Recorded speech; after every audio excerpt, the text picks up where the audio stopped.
നമസ്കാരം, Tirurangadi today news അപ്ഡേറ്റിലേക്ക് സ്വാഗതം. സ്വർണ്ണവില കേട്ട് ഞെട്ടിയോ? എന്നാൽ എല്ലാവർക്കും സ്വർണ്ണം വാങ്ങാം. തോബ ജ്വല്ലറി അവതരിപ്പിക്കുന്നു ലൈറ്റ് വെയ്റ്റ് കളക്ഷനുകൾ, അതിമനോഹരമായ ഡിസൈനുകൾ, 1 ഗ്രാം മുതൽ നെക്ലസുകൾ, ബ്രേസ്ലെറ്റുകൾ, റിങ്ങുകൾ, മിതമായ പണിക്കൂലിയും ആയുഷ്കാല മെയിന്റനൻസ് സപ്പോർട്ടും. ഇനി എന്തിനു സ്വർണ്ണം വാങ്ങാൻ കാത്തിരിക്കണം? ചെമ്മാട് തോബ ജ്വല്ലറിയുടെ ഷോറൂം ഉടൻ സന്ദർശിക്കൂ. വാർത്തകൾ വിശദമായി.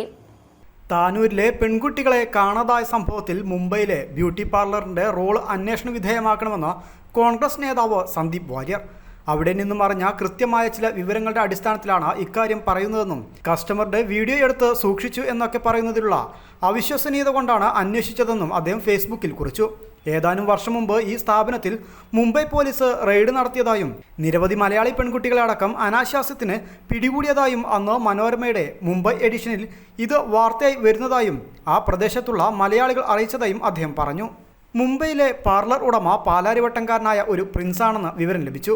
ഏതാനും വർഷം മുമ്പ് ഈ സ്ഥാപനത്തിൽ മുംബൈ പോലീസ് റെയ്ഡ് നടത്തിയതായും നിരവധി മലയാളി പെൺകുട്ടികളെ അടക്കം അനാശാസ്യത്തിന് പിടികൂടിയതായും അന്ന് മനോരമയുടെ മുംബൈ എഡിഷനിൽ ഇത് വാർത്തയായി വന്നിരുന്നതായും ഈ പ്രദേശത്തുള്ള മലയാളികൾ അറിയിച്ചു.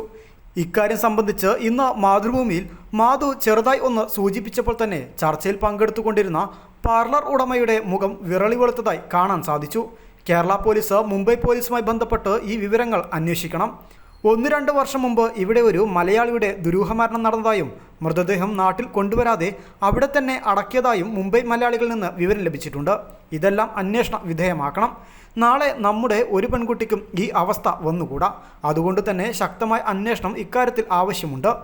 കുറ്റം പറഞ്ഞ് ഈ വിഷയം വഴിതിരിച്ചുവിടാൻ പലരും ശ്രമിക്കുന്നുണ്ട്. അവരുടെ ഭാഗ്യം കൊണ്ടാണ് പൊന്നുമക്കൾക്ക് ഒരു പോറൽ പോലും ഏൽക്കാതെ തിരികെ ലഭിച്ചത്. ഈ വിഷയത്തിൽ പൂർണ്ണമായും രക്ഷിതാക്കൾക്കൊപ്പമാണ്. ആ പാവങ്ങളെ ഇതിൽ കുറ്റപ്പെടുത്തേണ്ടതില്ലെന്നും അദ്ദേഹം ഫേസ്ബുക്കിൽ കുറിച്ചു.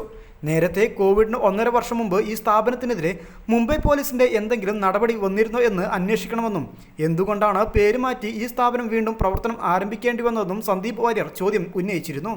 പാലാരിവട്ടംകാരനായ ഒരാളുടെ സലൂണാണിത്. അറിഞ്ഞ വിവരങ്ങൾ പോലീസിന് നൽകാൻ തയ്യാറാണെന്നും മാധ്യമങ്ങൾ ആരെയും അന്ധമായി വിശ്വസിക്കരുതെന്നും സന്ദീപ് വാര്യർ പറഞ്ഞിരുന്നു.